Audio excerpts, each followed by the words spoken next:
Good afternoon. First of all, I would like to thank Giorgio, Enzo, and Patrick for a wonderful conference and for inviting me. Of course, kind of my work is a little bit off topic, but not entirely off topic, because as I will show, there is a considerable kind of confluence between ideas in spin glasses and ideas in protein science, which I will try to, some of them I will try to present. And also, I will try to present both some historical perspective, how, as other people did, and also very personal perspective on what Giorgio did, not only for science of disordered systems in general, but also for me, for my thinking, and even for, in a certain sense, for my destiny. So when the paper was, Giorgio's paper was published in 1979, I was undergraduate student in Moscow University studying physics with Ilya Mikhailovich Lifshitz. His nickname is Ilmech. And at that time, he moved from his kind of classical studies of electronic theory of disordered systems to polymers, and he was kind of the motivation for doing polymer physics by him at that time was obviously biological, because he learned quite a bit of things from his colleague Michael Wolkenstein, who moved at that time to biology from being quantum chemist. He started to do biophysics, and his motivation was definitely to crack protein folding problem, which by that time was known to be one of the greatest problems. And as a kind of microscopic physicist, he started from the simplest toy model, and the simplest toy model that he worked on was a homopolymer coil globule transition, which of course was realized immediately by him, by no other than by him, that this is probably not entirely appropriate model for protein folding, because even at zero temperature or at low temperature in the condensed phase, homopolymeric globule doesn't have zero entropy. And again, it was realized very quickly after Anfinsen's experiment, which are here, and I will comment on that. The largest mystery in proteins, in protein folding, in real proteins, and at that time crystallographic data was available, that proteins are systems which have zero entropy at non-zero temperature, at physiological temperature. And that was very well understood kind of in the environment in which I was at that time, in which I was studying. And that's indeed kind of the hallmark of real mystery and great interest in proteins, because we all know that, of course, protein sequences are encoded in our genetic material, and then there is this central dogma in biology, how this information is transferred from nucleotide sequences to protein sequences. And at the end of the day, what happens is that this linear sequence of amino acids, there are 20 types of amino acids, really kind of gives the full information, and that was the essence of Anfinsen experiment. It's all what is needed for protein. Of course, we have now many corrections to this view and so on, but basically this is true, that all what is known for protein to form this very complex yet zero entropy structure is its sequence. So the protein folding problem is indeed how proteins manage kind of to collect this, to gain this information which is written in the linear form of a sequence into three-dimensional information of a structure with zero entropy. And that is, of course, what do you mean by zero entropy? That means that if you compare all proteins of the same sequence, you superimpose them, they will have the same structure. So you have 1,000 copies of the same protein. Now, kind of, they have, with some approximation, of course, thermal fluctuation and all that, but they have the same structure. So sequence dictates the microscopic arrangements of atoms. And of course, kind of a little bit later, it was realized that kind of the related problem, but of course different one, but extremely interesting, is the inverse problem. It's like learning, which we heard about today, that given the three-dimensional structure which we want the protein to be in and potentially function, how to find a sequence which will converge in the process of folding to this three-dimensional structure. And this is the problem of protein design, which is now practiced very successfully in various labs, mostly David Baker in University of Washington, but University of Washington, and other people as well, but David Baker is definitely leading this effort. So at that time, kind of returning to this discussion, at that time, it was very clear that homopolymer is not a good model for proteins. Nevertheless, kind of there was some very nice work which was done by Ilmech and by Shura Grossberg, who was his student at that time. And I kind of, as a senior undergraduate, I joined the effort and started to work with both of them. And again, his motivation was to crack the heteropolymer problem, and even kind of the tragic story was that kind of in 82, he called Shura and said that we should get together next week because I have a great idea how to crack heteropolymers. And unfortunately, he was dead the next day after this conversation. So kind of then I took on my kind of independent work and started to do work in graduate school, and kind of made a somewhat weird move to purely biological Institute of Protein Research near Moscow in Pushkin. The reason was that at that time, kind of in physical institutes, all Jewish quota was full. And the only institute which was able to hire me was this kind of somewhat weird institute. Weird for me, it was a great biological institute, but it was weird for my background. And at that time, I was extremely upset about that. But now, in the hindsight, I think that there is some great aspect of that, because at that time, Soviet government considered science so important that it barred the Jews from that. So it's no longer the case. Nobody gives a shit about science in current Russia. So that's probably would be easier to get into places like that. But at that time, it was a very important occupation, which kind of the government, the party really cared about. So I moved to this institute and continued to work trying kind of to address this heteropolymer problem. And specifically what we tried to do is to do some sort of a microscopic theory starting from the Hamiltonian and then trying to work out the solution for the problem, statistical mechanical solution. And essentially there were two ingredients in the model which we were working at that time. And kind of one is that it took into account connectivity between monomers, so that this is a polymer chain. And another aspect was that these different kind of monomers which were synthesized in this polymer chain were of different origins. And of course, we know that they sort of, in a toy manner, represented 20 amino acids, 20 types of colors here. And kind of there are, again, the Hamiltonian consisted of two parts. The first part was the interaction between amino acids which came close to each other in space, just actual interaction. And this interaction was sequence dependent. So it depended of what colors of amino acids were interacting. And that, of course, constituted the heteropolymeric aspect of the problem.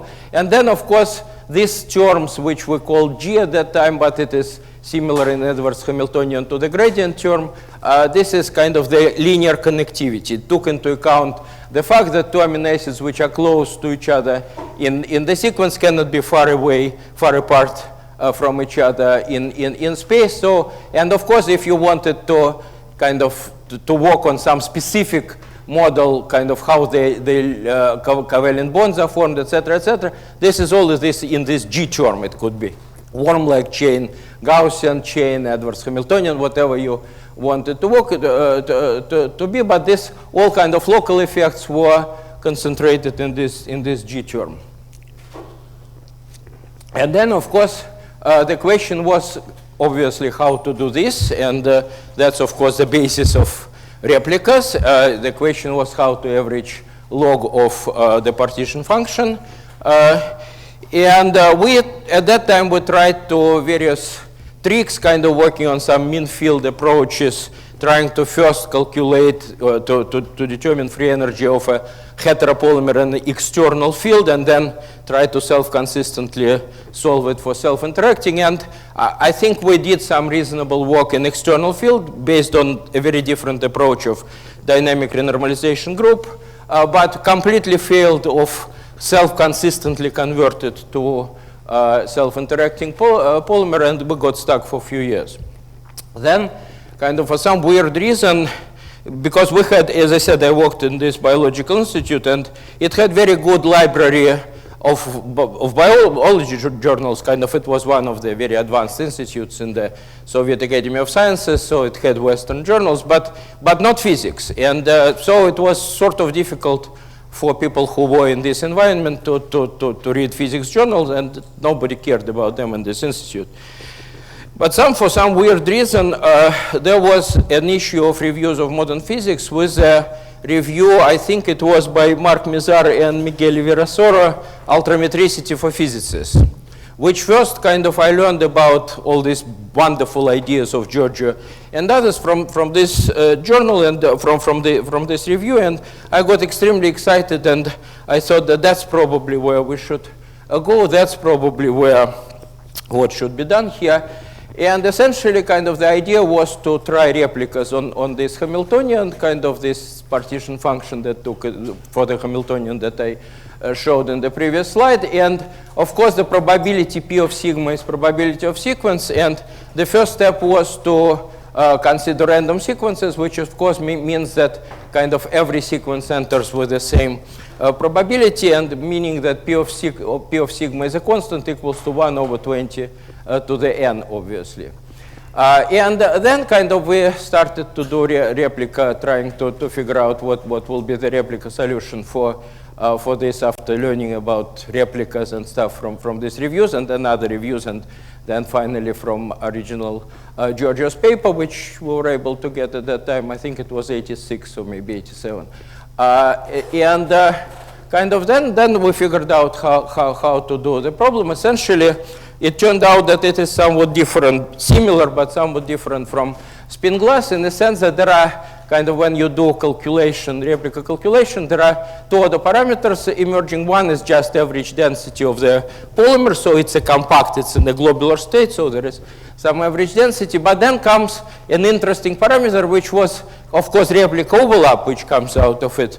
But this replica overlap was somewhat different from classical spin glass replica overlap because it is a spatial kind of replica overlap. And the meaning of that is that when you look at how these two passes of protein, kind of two replicas, each replica is some conformation of a polymer, then basically the question is how are they correlated in space. So essentially it's a spatial correlation between two replicas polymers, and this is a function of two spatial parameters. So it's alpha, beta, of course, have replica indices, but R1 and R2 kind of are these spatial parameters which sort of a Debye-Waller factor for these two replicas, how they deviate, kind of how these passes deviate from each other. And then kind of you can introduce a parameter, another parameter, which is a scale of this deviation, and work out the problem. And it turns out that when you, again, it's an old story,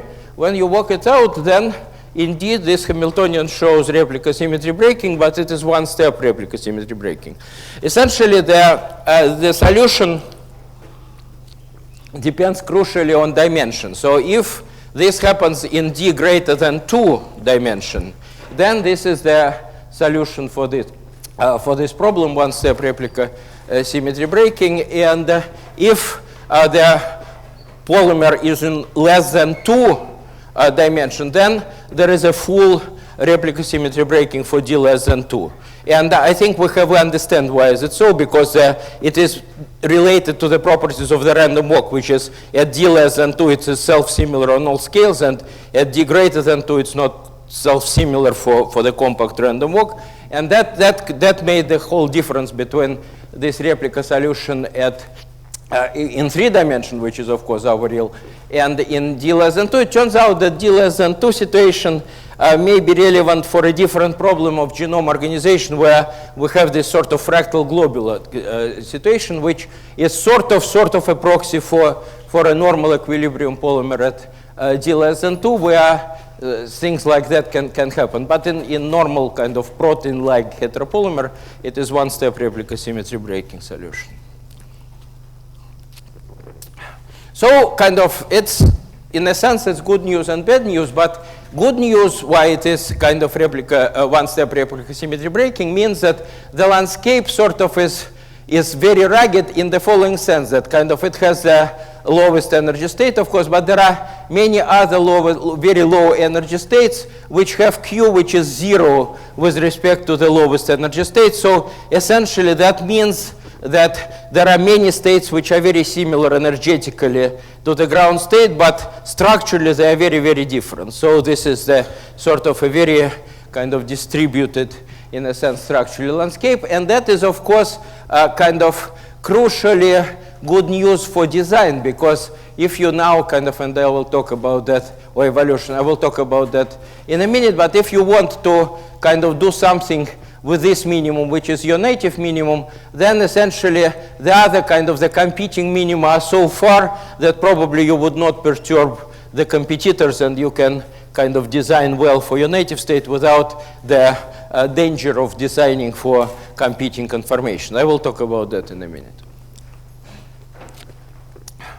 So kind of then the solution for this replica, one-step replica symmetry breaking solution was kind of nice for random heteropolymer, but it was almost immediately clear that this is not a good solution for proteins, because it predicted things which were inconsistent with experiment. The most important prediction of this one-step RSB, as most people in the room know, that the transition to the RSB state is second order thermodynamically.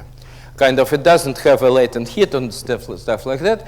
And then again, kind of in the same institute where I worked worked Peter Privalov, who was really kind of great guy doing calorimetry. And that's probably, he was the first to discover that, maybe not, I'm not sure, but he was definitely one of the first who discovered that kind of by studying kind of colorimetric curves of real proteins, and this is real stuff, this experimental data, that proteins fold and unfold via first order like phase transition. So there is a latent heat of folding and unfolding, etc. Of course, it's a small system, it's not a true phase transition. But nevertheless, if you try to extrapolate or make some analogy here, this is second order. I mean, this is kind of in protein, it is like first order phase transition. In random polymer, it's like second. And there were other problems. For example, they're extremely unstable to mutations. If you mutate, change one sequence in random heteropolymer, you will immediately see something dramatic, which doesn't happen with real protein, and so on. So now kind of then came this idea, which was also kind of expressed in earlier paper by Peter, which looked at these things from phenomenological perspective, that kind of the way, but because of course real proteins are not random sequences, there was evolution, there was whatever things, and of course we should not assume that real proteins are just picked up randomly from the pool of random sequences. And one solution of the problem of this first versus second order phase transition is to find kind of to assume that protein sequences, sequences of real proteins are not the random ones, but the ones which were somehow designed, selected in sequence space such that their spectrum of states has this large gap kind of against this EC, the critical energy at which random energy, which of course one-step replica symmetry is like random energy model, where random energy model runs out of states. So if you have states which are far below this critical energy at which random energy model runs out of state, then exactly the same construction, phenomenological construction, which argues that in the random energy model the transition is thermodynamically second order, the same construction suggests that in proteins with design sequences which have this pulled out structure gap, this should be a first order, because now you have a transition, a discontinuity between the unfolded state somewhere in the middle of the spectrum and the ground state. So the same construct kind of predicts first order transition. And the other thing is that kind of, which is much later work from my group, and again other people are doing similar work, and so there is a community of these evolutionary biophysicists, is kind of what kind of factors. Of course, it's easy to do that in a computer or even in the lab experiment, but the good question is what stimulates real nature, real proteins to pull out these gaps? Which factors determine the gaps in real and natural proteins? And that was a kind of more recent work where we tried to look kind of at this problem in the context of kind of population genetics of evolution, kind of trying to understand how the microscopic properties of proteins, in this case stability, which is determined by gap, how that affects corresponding fitness of the organism, which is getting selected in Darwinian evolution. So the question is whether Darwinian evolution and the rules of which we know selects for these gaps in some form, kind of, can you relate these gaps with some factors which really does evolution care about these gaps? And essentially kind of the question is that whether the idea here is that when you have a folded protein, and then the fraction of time that it stays in the folded state depends on its stability, which is again determined by the gap, how far down you pull the native state, and kind of and that of course gives you functional advantage. If you're 100% native, you're 100% working. If you are 50% native and 50% unfolded, just jumping between, then you are 50% active, and that of course means that you can think of some model of fitness where kind of the rate with which these bacteria or viruses or whatever grow depends on how active there are proteins in the environment. And then kind of basically you have two factors. One is that when you have a very stable protein, then of course it's kind of, it will be almost 100% in the native state, but then there will be a mutational drift because sometimes they acquire a mutation which will push them to less stable state. And then of course when they start to fall off the cliff here, start to be very unstable, then selection kicks in and kind of the Darwinian factors move it forward. So I don't have time, of course, to present all this. This is, then you study this, kind of look at it as a branching diffusion on this landscape. And essential effort now in my lab is, we started to do experiments like 7 years ago, is to prove this picture right or wrong. Kind of, we are kind of putting enormous effort and money and so on into really kind of trying to verify this picture experimentally, and so far it seems to be right. I mean, with caveats, of course, of real biology, but it seems to be a generally correct picture of the fitness landscape in these coordinates. But another way to compare this kind of to verify this picture is to get this prediction from diffusion model of how the distribution of stability under this mutation selection balance will look like. And there is analytical solution for some limiting cases. There are numerics, of course. And this is the comparison with the actual data. And of course, there is a known data from about 1,000 proteins whose stabilities were measured in the lab by different groups. And they are all available in databases and so on.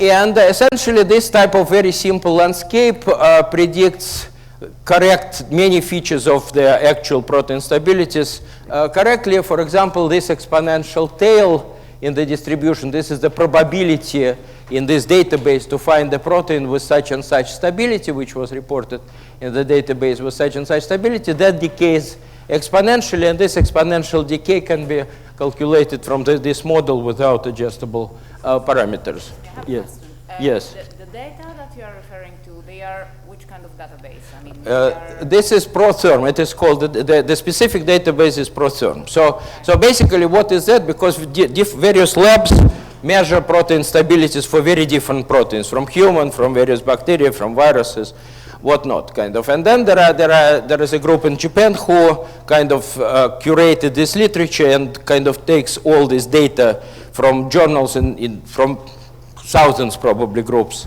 in the world into a single database. So instead of kind of yourself looking for this data, you can extract it from this database. This particular database is called Protherm. And so it gives you this data which I show here, and also the data about strengths of protein-protein interactions. So they have also the data on protein-protein interaction. So this is the data which was collected from. What is M? M is a mutation rate. It depends on mutation rate. So you have to. In units of what? In units of one mutation, mutations per genome, the number of mutations per genome. Nucleotide chain changes per genome. Per genome, per generation? Per generation, yeah, right. Why does it depend on the number in the whole genome rather than in the protein? Well, it depends. The point is that kind of there is a relationship kind of, because these are bacterial proteins, we did not take here.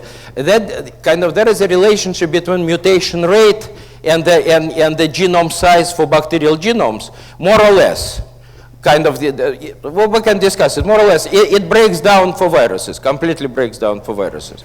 But for bacterial, kind of in some range, it's sort of, kind of, this is a relatively weak dependence, which will give you a factor of like 30% or something like that in the distribution. I can show the actual for different M data. But the point is that this depends on mutation rate per genome per generation. Because because the strength of this factor kind of it. Mutation selection balance. Yeah, exactly. It's exactly what it is. Yeah, mutation selection balance. It's exactly what it is. Okay, so the last thing, how many? 5 minutes. 5 minutes. Okay, the last thing which I want to discuss, I mean, actually I wanted to discuss a few more, but that's fine, is kind of how to look at this problem now, kind of how to build statistical mechanics of real proteins, of which by real I mean evolutionary selected ones, not just a random one, because I think I convinced you, and that probably does not need any convincing, that actual protein sequences are not random. But on the other hand, I hope I sort of convince you that at least a good candidate for selection is this selection for the gap. And then the question is how now we convert this P of sigma from all random sequences to the probability in the ensemble of all sequences to find a sequence which with a particular gap. And this is, of course, you can write it as a microcanonical distribution. Now here R0 is a fixed native structure, so you are asking how to find sequences which will fold with a particular gap in a particular fixed native structure, and this is R0 is this fixed native structure. And now kind of your variables are sigma. It's a Potts model, of course, because you have 20 at each spin, each sequence. Now it's like spin, and each spin has 20 directions, 20 types of amino acids, 20 directions. So it's kind of was noted in early 90s that this is equivalent to the Potts model. And so if you impose now this constraint that you search not for all sequences, but for the sequences which have a particular gap, then you have to impose this constraint. Also, you have to be a little bit more careful and impose the constraints of fixed composition or something like that in order not to converge to homopolymer. Of course, I'm eating all these details, which are crucially important, but I simply don't have time. And so now, of course, you can convert this microcanonical to canonical, which tells you that essentially kind of with some, you now introduce certain selective temperature, the strength which corresponds to the value of the gap for which you want to select. If the selective temperature is infinite, beta is 0, then of course that means that you are looking at entirely random sequences. If you now go down in this selective temperature, then this canonical distribution will, with fluctuations of course, will select you for sequences which fold in this particular fixed structure with a particular kind of distribution of gaps. And now you can do replicas now with this kind of non-random P of sigma, and this gives you n+1 replicas, n replicas, the usual n replicas, Giorgio's n replicas, and n+1, the one replica is this one, which comes from sequence selection. Kind of, it's a sample replica and comes from sequence selection. Similar things were done by N. Sibelius and others in polymer gels, where they looked at imprinted gels, which were chemically imprinted, and again, they had this n+1 replica theory. But in this case, imprinting comes from evolutionary selection, so now this is not entirely random. And you can work out the problem, the phase diagram, and essentially, kind of, it gives you the different regimes. The vertical axis is selective temperature, and the horizontal axis is actual temperature. And kind of high selective temperature means that you are looking at random sequences. Lower selective temperature means that you are looking at sequences which were selected, designed, evolutionary, whatever, to have these large gaps. And the point is that, again, if you work out this, which was published, including kind of some corrections which are important, which change significantly the topology of this diagram, you get indeed prediction of the first order folding transition. So if you move in temperature scale, this fat line down there is line of first order transition. So this in n+1 replica system, you have a true first order transition, unlike n replica system. And this is again an old numerics, which shows, because all this is of course kind of things which are done for presumed polymers, but the question is whether this actually works, whether this gap condition can create foldable proteins. And of course, this was kind of the first attempt of it. It's 94. But this is exactly this idea. So you basically take a random configuration. In this case, it's 48 mer on the lattice. You design, doing stochastic sequence design, which we developed Monte Carlo in sequence space, which produces sequences with large gaps. And so this coloring is sequence, one of the many sequences which were designed to have large gaps. Then you have to test whether this sequence will actually fold into this desired conformation. You start from a completely random configuration. You run dynamics, in this case Monte Carlo. We've done it with Langevin dynamics, etc. And then indeed it quickly folds into the conformation for which it was designed. The meaning of this experiment, why I think that this numeric experiment, why it is extremely non-trivial, that it shows that gap is not only necessary, which is sort of more or less obvious, but what is extremely non-trivial here, it shows that gap is sufficient. That we did not need to design for any kinetics or whatever, play any tricks which showed kind of, which provided a pathway to the folded state. All what we did is a purely thermodynamic design. What the system did, it solved the kinetics problem. Kind of it quickly folded into this highly kind of non-trivial configuration. And of course, now this is exactly the same set of ideas, again with of course specific modifications, but nevertheless kind of there was a big review in Cell, which by Baker and Fleischmann, who actually said that gap really it kind of solves all the problem. We were a little bit, many of us were a bit unhappy about this review, but that's okay. But nevertheless, kind of that's the key point here, is that kind of that actual practical design that is being done in various wet labs actually kind of shows the same thing as was done in this very simple primitive numerics, that gap is sufficient for, so let me skip this kind of this. The only point that I just want to quickly say, that if you now design these sequences using stochastic design for real proteins, you can compare what you get, kind of conservation of design sequences with conservation of profiles which were obtained in alignment of real sequences, and indeed you get very good agreement, meaning probably that nature selected for gaps in an equal manner. So I will skip this stuff and essentially kind of come to the conclusion. And I think the most important and beautiful aspect of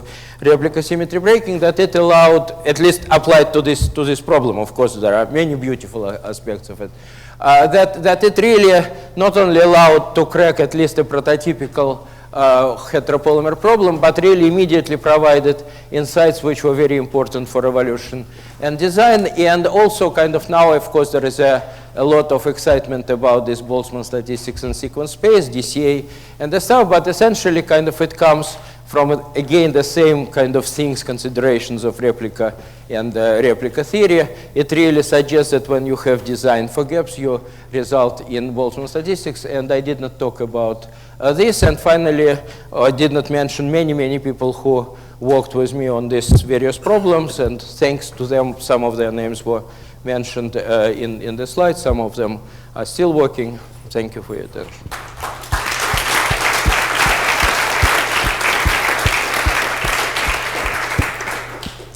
So we have time for a few quick questions. Yes? Do you have anything to say about biofilms or tumors or anything else biophysical? I have a lot to say about biofilms, kind of. If our dear chair will give me another 40 minutes, I will give you a talk about biofilms. But to make the long story short, kind of, let me make the long story short. Kind of some of the experiments that we are doing are kind of we're introducing now on the chromosome of E. coli mutations that destabilize the protein. Because what we want to understand is how the stability important for fitness of this bacteria. So kind of the point is that under certain conditions, which we have a paper in archive which was submitted a week ago, under certain conditions, such mutations give rise to biofilm formation in the E. coli, and I think we have some idea why that happens. So the point is that you can kind of play with biophysics and get a lot of phenotypic effects which are very unexpected, and that's part of the experiment that we are doing here. Peter. Okay. Peter had a question. There was a, sorry. It's not a proper question, but it's actually a cultural comment that you might find amusing.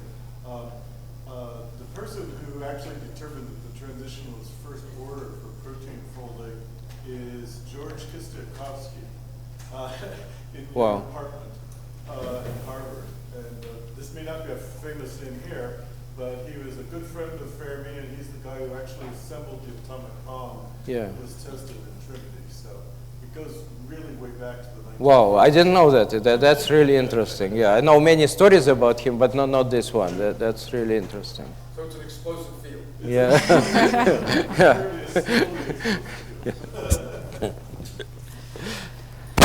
Okay, so thank you Thank very you. much again for your talk.